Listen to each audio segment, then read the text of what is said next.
नमस्कार दोस्तों, स्वागत है आपका अर्नब ट्यूटोरियल केस 12 फिजिक्स के सेशन में। तो पिछले वीडियो में हमने देखा तो यूनिट फर्स्ट इलेक्ट्रोस्टैटिक्स के कुछ बेसिक कंसेप्ट। तो जिन लोगों ने जो डे फर्स्ट का जो वीडियो ना देखा हो, मैं उनसे रिक्वेस्ट करूंगा आप कृपया जाके वो वीडियो देख ले एक बार, तभी आपको जो नेक्स्ट जो वीडियो लेकर आया हूँ वो आपको वो समझ आएगा, क्योंकि फिजिक्स जो है हर चैप्टर जो है पिछले से रिलेट होता है इसमें। तो चलिए हमारा आज का डे 2 का जो टॉपिक है वो देखते हैं। तो आप लोगों के लिए मैं फर्स्ट टॉपिक लेकर आया हूँ इलेक्ट्रिक पोटेंशियल। तो इलेक्ट्रिक से आप सभी ज्ञात होंगे इलेक्ट्रिक क्या चीज़ है। तो इलेक्ट्रिक पोटेंशियल क्या चीज़ है ये हम देखेंगे आज। तो इसका डेफिनेशन बोलता है define as the work required to bring a positive unit positive test charge from infinity to that point without acceleration. It is a scalar quantity. मतलब ये आपको बताया, इलेक्ट्रिक पोटेंशियल बताता है कि work required to bring a unit positive charge. Positive test charge मैंने आपको पहले ही बता रखा है कि उस पर क्या होगा, कोई फील नहीं होता है।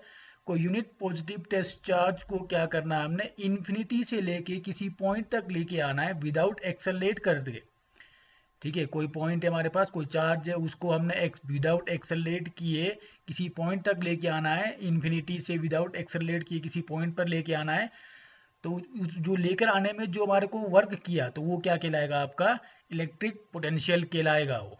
जैसे इसको डिनोट करते हैं हम कैपिटल वी से, V is equal to work upon Q. मतलब जितना हमने वर्क किया पॉजिटिव टेस्ट चार्ज पर क्या करने के लिए, इन्फिनिटी से लेके किसी पॉइंट पर लाने के लिए विदाउट एक्सेलरेशन। एग्जाम टाइम में आप क्या करोगे, विदाउट एक्सेलरेशन कंपलसरी है लिखना। अगर आप ये नहीं लिखोगे तो आपका मार्क्स यहाँ से जो है कट जाएगा आपका। चलो एक डायग्राम लेकर आया हूँ, उस डायग्राम से हमें क्लियर हो जाएगा पूरा क्या क्या है ये इलेक्ट्रिक पोटेंशियल। देखो यहाँ पर हमारे पास कोई चार्ज है जो इन्फिनिटी पर है। ठीक है, इसको हमने लाया है किसी पर्टिकुलर पॉइंट पर लाया हमने। ये देखो यहाँ से फिर लाया हमने इसको किसी पर्टिकुलर पॉइंट, मान लो ये ए है, मान लो ये बी है। तो हमने इन्फिनिटी से लेके किसी पर्टिकुलर पॉइंट पर लाया है किसी यूनिट पॉजिटिव टेस्ट चार्ज को। जो यहाँ से लेके यहाँ तक लाने में जो हमने वर्क किया that is called electric potential. और ये यहाँ देखिए इन दोनों के बीच का जो डिफरेंस, मतलब एक पॉइंट से दूसरे पॉइंट तक जो हम ले जाएंगे उसको बोलेंगे इलेक्ट्रिक पोटेंशियल डिफरेंस। इन्फिनिटी से लेके किसी पॉइंट तक लाएंगे इलेक्ट्रिक पोटेंशियल, किसी एक पॉइंट से दूसरे पॉइंट तक जाएंगे इलेक्ट्रिक पोटेंशियल डिफरेंस कहलाएगा वो।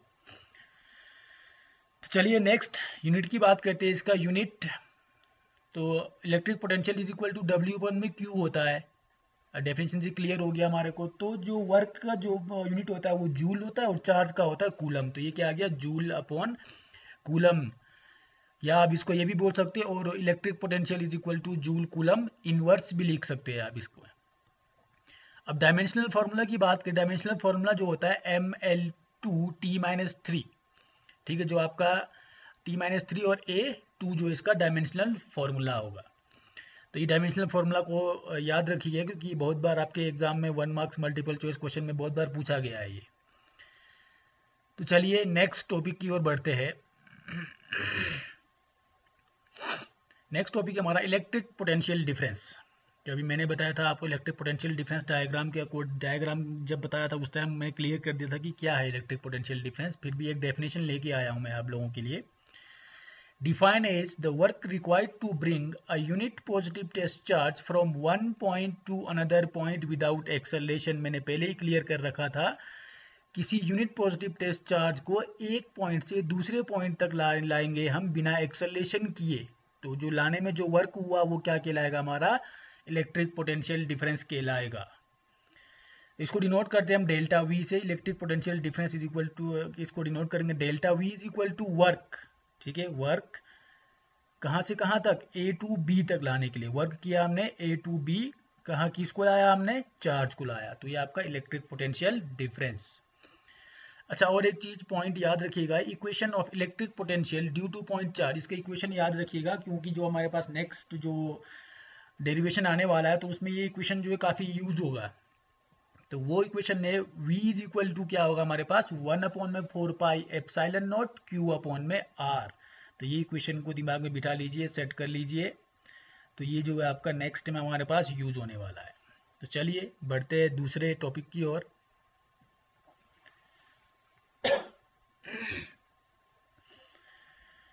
तो नेक्स्ट टॉपिक है हमारा electric potential energy. Electric potential देखा, इलेक्ट्रिक पोटेंशियल डिफरेंस देखा, अब इलेक्ट्रिक पोटेंशियल एनर्जी देखेंगे हम, ये क्या चीज़ है।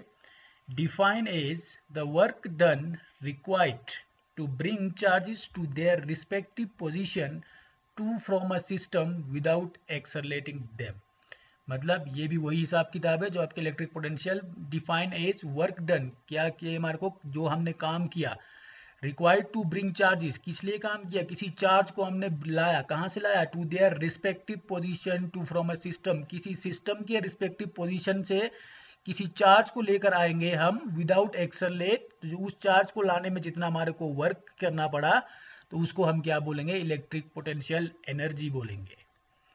डिनोट करते हैं हम इसको कैपिटल यू से, U is equal to Q into V हो जाएगा हमारे पास इलेक्ट्रिक पोटेंशियल एनर्जी।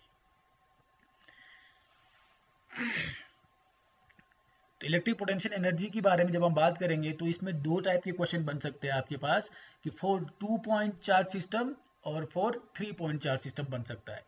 देखते हैं फॉर 2 पॉइंट चार्ज सिस्टम के लिए हमारे पास क्या है। तो देखिए मैंने एक डायग्राम बना रखा है, तो इसमें हमारे पास एक सिस्टम में ए, दूसरा सिस्टम हमारे पास बी। तो सिस्टम ए में चार्ज है Q1, सिस्टम बी में चार्ज है हमारे पास Q2। उनका जो डिस्टेंस है इनके बीच का वो है R।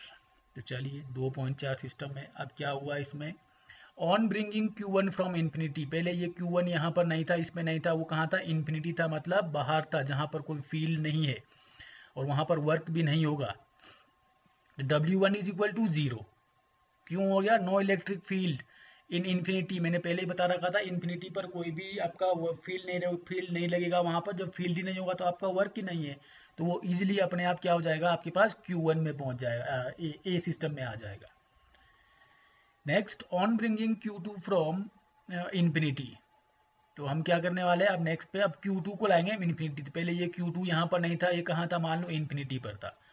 तो इस केस में क्या हो गया, तो W2, तो अब निकालेंगे हम W2 will be equal to Q2VB। तो Q2VB कैसे आया, यहाँ देखिए जरा, ये Q2 को लाना है हमने, Q2 को लेके आए into VB due to Q1 there is work done. जो Q1 पहले से यहाँ पर सिस्टम में बैठा हुआ था, जब Q2 यहाँ से आया तो क्या हो गया, इसने Q1 ने क्या किया, उसको रिपल किया, मतलब इसने बोला कि भाई साहब ये मेरा जगह है, यहाँ आप मत आइए।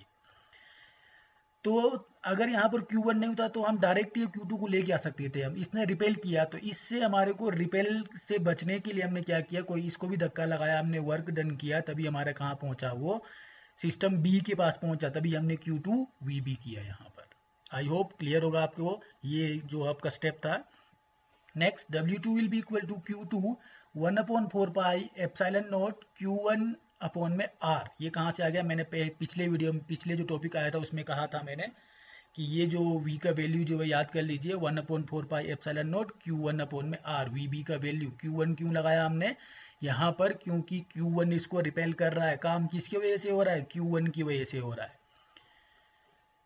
Potential difference is of Q1, तो काम किसकी वजह से करना पड़ा, Q1 की वजह से करना पड़ा, तो ये आपका पोटेंशियल डिफरेंस किसका आएगा, Q1 का, तभी हमने यहाँ पर क्या लगाया, Q1 अपॉन में R लगाया। अब नेट पोटेंशियल हम डिनोट करते हैं कैपिटल U से, तो capital U will be equal to net potential, जब भी निकालेंगे हम W1 प्लस W2 हो जाएगा ये नेट पोटेंशियल। तो चलिए दोनों जब W1 और W2 को जब प्लस करेंगे तो क्या मिलेगा हमारे पास, U will be equal to 0। तो 0 कहाँ से आ गया हमारे पास, W1 का वैल्यू क्या है हमारे पास 0, plus W2 will be equal to Q2 1/4 pi epsilon naught Q1 upon में R। तो Q2 1/4 pi epsilon naught Q1 upon में R। तो नेक्स्ट नेट पोटेंशियल क्या है हमारे पास, U will be equal to 1/4 pi epsilon naught Q1 Q2 को अंदर मल्टीप्लाई करा दिया, Q1 Q2 अपॉन में R आपका क्या आ गया, फॉर 2.4 सिस्टम का net potential. I hope clear होगा आपको। तो बढ़ते हैं नेक्स्ट टॉपिक की ओर, जो इसी से रिलेटेड है हमारे पास फॉर 3 पॉइंट चार्ज सिस्टम के लिए। तो चलिए एक डायग्राम देखते हैं एक बार, इससे पहले, इसको करने से पहले। अब हमने क्या किया, एक 3 पॉइंट चार्ज सिस्टम, एक सिस्टम A, दूसरा सिस्टम B, तीसरा सिस्टम है हमारे पास C। सिस्टम A में चार्ज है Q1, सिस्टम B में चार्ज है Q2 और सिस्टम C में चार्ज है हमारे पास Q3। तो A टू B का जो डिस्टेंस है Q1 टू Q2 का जो डिस्टेंस है वो है R1 और Q2 टू Q3 का जो डिस्टेंस है R2 और Q1 टू Q3 का डिस्टेंस है R3। तो चलिए करते हैं इस डायग्राम के according. On bringing Q1 from infinity, सबसे पहले तो हम क्या करेंगे, अब ये जो Q1 है इसको कहाँ से लाएंगे, इन्फिनिटी, मतलब मान लो यहाँ पर था तो W1 निकालेंगे, W1 will be equal to 0। पिछले में भी देखा हमने W1 यहाँ पर इन्फिनिटी पे कोई फील्ड नहीं होगा, तो फील्ड नहीं होगा तो वर्क भी नहीं होगा, तो W1 is equal to 0। Equation 1 यहाँ से मिल गया हमारे पास। नेक्स्ट क्या करेंगे, अब हम on bringing Q2 from infinity, अब Q2 जो था आपका इन्फिनिटी पे था, तो अब इसको लाना है हमने B के पास। सेम पीछे की तरह ही हो रहा है जो पिछला किया था 2.4 सिस्टम के लिए। W2 will be equal to Q2 VB, ये आपको क्लियर है अच्छे से, पिछले में बताया था W2, ठीक है। वर्क डन जो 2 हुआ वो क्यों हुआ, Q2 को ले आ रहे हैं हम, कहाँ पे लेके आ रहे हैं हम, VB तक लेके आ रहे हैं। W2 will be equal to क्या हो जाएगा, Q2 VB का हम जानते हैं इक्वेशन 1/4πε0 Q1 अपॉन में R1। अब यहाँ पर Q1 अपॉन में R1 मैंने पहले ही बताया क्यों लगाया, किसकी वजह से काम करना पड़ा, पोटेंशियल डिफरेंस किसकी वजह से, Q1 की वजह से, इसकी वजह से रिपेल कर रहा था तो इसकी वजह से हमारे को काम करना पड़ा, तभी हमारे पास क्या आ गया Q1 अपॉन में R1। तो W2 will be equal to क्या आ गया यहाँ से 1/4πε0, अंदर मल्टीप्लाई करा दिया Q2 को, तो Q1 Q2 अपॉन में R1, यहाँ से हमारे पास W2 का इक्वेशन निकल गया जो इक्वेशन नंबर 2 दे दिया। नेक्स्ट अब क्या करने वाले हम, ऑन ब्रिंगिंग Q3, अब Q3 को लेके आएंगे हम इन्फिनिटी से, तो इसमें क्या होगा W3 will be equal to Q3 VC, तो Q3 को लेके आना है हमने VC पर लेके आना है, तो VC C सिस्टम पर, तो W3 will be equal to क्या होगा Q3 एज इट इज, तो V का वैल्यू हम जानते हैं 1/4πε0 Q2 अपॉन में R2, ये Q2 अपॉन में R2 क्यों लिया हमने, प्लस दूसरा किया हमने 1/4πε0 Q1 अपॉन में R3, तो ये क्यों लिया चलो देखते हैं। तो ये इसलिए लिया, पहले हमने क्या किया, Q3 यहाँ पर था, इन्फिनिटी से लेकर आए हम उसको, यहाँ से लेकर आए R1 से होते हुए लेके आए,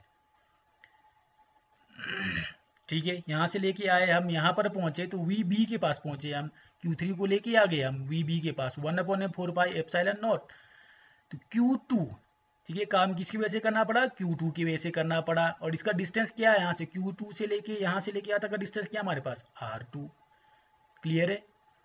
तो नेक्स्ट 1/4πε0 Q1 अपॉन में R3, तो ये कैसे आ गया, अब यहाँ से लेके आएंगे अगर हम इसको, तो यहाँ से क्या हो जाएगा हमारे पास, तो हमारे पास देखो 1/4πε0 Q1 किसकी वजह से काम करना पड़ा, Q1 की वजह से, Q1 रिपेल करेगा, इसकी वजह से काम करना पड़ा, डिस्टेंस हमारे पास R3, ठीक, क्लियर। अब नेक्स्ट चलते हैं, इसके बाद नेक्स्ट स्टेप में W3 will be equal to क्या होने वाला है 1/4πε0 Q3 को अंदर मल्टीप्लाई करा देंगे हम, तो क्या हो जाएगा Q2 Q3 अपॉन में R2 plus 1/4πε0 Q1 Q3 upon में R3, इक्वेशन नंबर 3, बस कुछ नहीं किया, अंदर Q3 को मल्टीप्लाई करा दिया।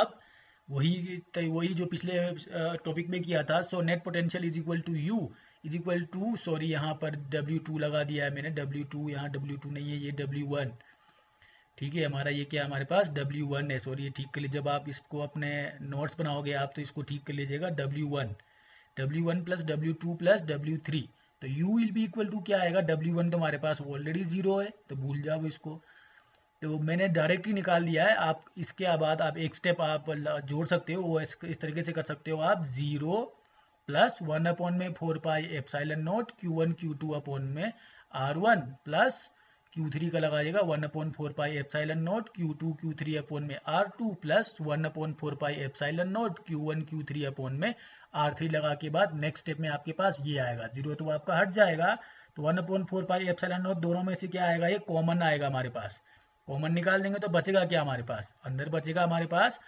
Q1 Q2 अपॉन में R1, यहाँ से Q1 Q2 अपॉन में R1 plus Q2 Q3 upon में R2 plus Q1 Q3 upon में R3, तो ये आपका net potential. I hope clear हो गया होना आपको फॉर 2.4 सिस्टम और फॉर 3.4 सिस्टम दोनों ही। तो चलिए नेक्स्ट देखेंगे। तो जो नेक्स्ट टॉपिक है हमारे पास दैट इज कैपेसिटेंस के बारे में है। तो कैपेसिटेंस, अच्छा कैपेसिटेंस से पहले कंडक्टर आप लोग जानते हैं अच्छे से, जो क्या होगा जिसके अंदर से करंट पास होगा या कोई चार्ज पास होगा तो कंडक्टर कहलाता है, ठीक है, इंसुलेटर भी आप समझते हो, इंसुलेटर क्या होता है, ऐसा चीज जो क्या करता है, अपने अंदर से करंट पास होने नहीं देता है। ठीक है, और एक चीज बताना चाहूंगा मैं इसमें डाइलेक्ट्रिक के बारे में। डाइलेक्ट्रिक क्या होता है, एक ऐसा मटेरियल है हमारे पास जो क्या करता है, इलेक्ट्रिसिटी का सारे इफेक्ट तो शो करेगा अपने अंदर, बट वो जो अपने अंदर से चार्ज को पास होने नहीं देता है, उसको डाइलेक्ट्रिक बोलते हैं हम। और डाइलेक्ट्रिक भी हमारे पास टू टाइप्स के होते हैं, दो टाइप्स, मतलब एक होता है आपका पोलर और दूसरा होगा हमारे पास नॉन पोलर। पोलर में क्या होगा, पहले से आपके पास जो पॉजिटिव और नेगेटिव चार्ज है वो सेपरेट किए होंगे, और नॉन पोलर में क्या होगा, उनको अलग सेपरेट नहीं किया होगा, हमारे को उसको ग्राउंड के साथ अर्थिंग दे के उसको न्यूट्रलाइज करके हमारे को उसको सेपरेट करना पड़ेगा। तो चलिए बढ़ते कैपेसिटेंस की ओर। क्या है ये कैपेसिटेंस? कैपेसिटेंस से आप लोग नाम से ही समझ लो कैपेसिटी। ठीक है, कैपेसिटी से बना हमारे पास कैपेसिटेंस। अगर मैं सिंपल एग्जांपल की बात करूं, कोई आदमी जब कोई खाना खा रहा है तो वो अपने कैपेसिटी से बाहर तो वो खाना खाएगा नहीं, या कोई काम कर रहा है तो वो अपने कैपेसिटी या स्टेमिना से ज़्यादा वो काम करेगा नहीं। ठीक है, तो वही हिसाब किताब है इसके साथ भी। Capacitance is defined as ability of conductor. ठीक है, ये क्या हमारे पास एक कंडक्टर का एबिलिटी है to hold charge is called capacitance of conductor. मतलब एक कंडक्टर जितना अपने अंदर होल्ड चार्ज को होल्ड कर सकता है उसको बोलते हैं हम कैपेसिटेंस। मतलब हम एक इंसान भी जितना हम खाना खा सकेंगे वो क्या होगा, हमारा कैपेसिटेंस कहलाएगा। तो चलिए देखते, if charge increase potential also increase. अगर आपका चार्ज जितना आप उसको बढ़ाते जाओगे चार्ज, तो पोटेंशियल भी क्या होते जाएगा, उसका बढ़ते जाएगा। मतलब जितना आपको नॉर्मल इंसानों की बात करें, जितना आपको एनर्जी मिलेगा उतना आप काम करोगे। तो वही बात है कैपेसिटेंस के साथ भी। तो हम जानते हैं capacity Q is directly proportional to V. हम ये जानते हैं, ठीक है, मतलब क्यू जो कि आपका चार्ज जो है किसके प्रोपोर्शनल है, यहाँ से हमारे को जब चार्ज आपका इंक्रीज होगा तो पोटेंशियल भी इंक्रीज होगा। मतलब यहीं से हमारे पास क्या निकला, Q is directly proportional to V. अगर चार्ज घटेगा पोटेंशियल घटेगा, तो यहाँ से मैंने ये इक्वेशन बनाया इसका। तो नेक्स्ट में क्या हो गया, Q is equal to C into V. मतलब प्रोपोर्शनलिटी जब हटेगा तो कांस्टेंट क्या लगा हमारे पास, C. Q is equal to C into V. यहाँ से हमारे पास एक फॉर्मूला भी बन गया है, charge is equal to capacitance multiply by potential. तो नेक्स्ट स्टेप में क्या होगा, हमारे को तो चाहिए सी, कैपेसिटेंस चाहिए, हमारे को तो चार्ज से मतलब नहीं है। तो सी इज इक्वल टू क्या हो जाएगा, क्यू अपॉन में वी। तो यहाँ से हमारे पास कैपेसिटेंस का फॉर्मूला बन गया, चार्ज अपॉन में पोटेंशियल बन गया। आई होप कैपेसिटेंस के बारे में आप समझ रहे होने अच्छे से मैं क्या बोलना चाहता हूँ। यूनिट क्या है इसका, फेरेड। याद कर लीजिए, बहुत बार पूछा हुआ है capacitance, unit of capacitance that is फेरेड। Dimensional formula बहुत बार पूछा हुआ है, M-1 L-2 T4 A2। साथ साथ नोट्स बनाइए इसको अपना। तो आपको बस जो आपके अलग से जो आपने पढ़ा होगा आज तक उसका नोट्स जो होगा उसको मत देखिएगा, क्योंकि वो कुछ और मेथड से और ये कुछ और मेथड से, तो आप थोड़ा पजल हो जाओगे। तो इसमें बिल्कुल मैंने सिंपल वे में किया हुआ है पूरा का पूरा। चलिए नेक्स्ट की पॉइंट्स देख लेते हैं हम कुछ, जहाँ पर जो फेरेड के बारे में आया था हमारे पास। 1 micro farad is equal to किसके बराबर होता है, 10⁻³ के बराबर। 1 mu farad is equal to 10⁻⁻6 and 1 nano farad is equal to 10⁻⁹। इनका वैल्यू याद कर लीजिए, बहुत ही काम आने वाला आगे आपको ये।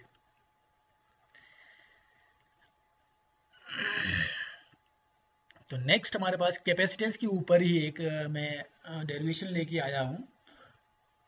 कभी पूछा नहीं गया है एग्जाम में आज तक कभी, लेकिन हो सकता है इस बार ये पूछा जाए। Capacitance of spherical conductor. तो जो आपका कैपेसिटेंस है, ठीक है, अब ये भी देखा हमने कैपेसिटेंस। अब कंडक्टर कैसा आपके पास स्पेरिकल कंडक्टर है। स्पेरिकल मतलब डायग्राम में देख लीजिए, स्पेरिकल मतलब गोला, गोल का गोल है आपके पास, ये पॉजिटिव चार्ज इसके बाहर से। ठीक है, तो यहाँ क्या है, इसका ओरिजिन O है और इसका यहाँ से लेके यहाँ तक क्या कहलाएगा, रेडियस कहलाएगा। तो ये आपका स्पेरिकल कंडक्टर। तो हम जानते हैं, वी नो देट, हम क्या जानते हैं, C is equal to Q upon में V। Capacitance is equal to charge upon में पोटेंशियल होता है, हम जानते हैं। इक्वेशन नंबर फर्स्ट मार्क कर लिया इसको हमने।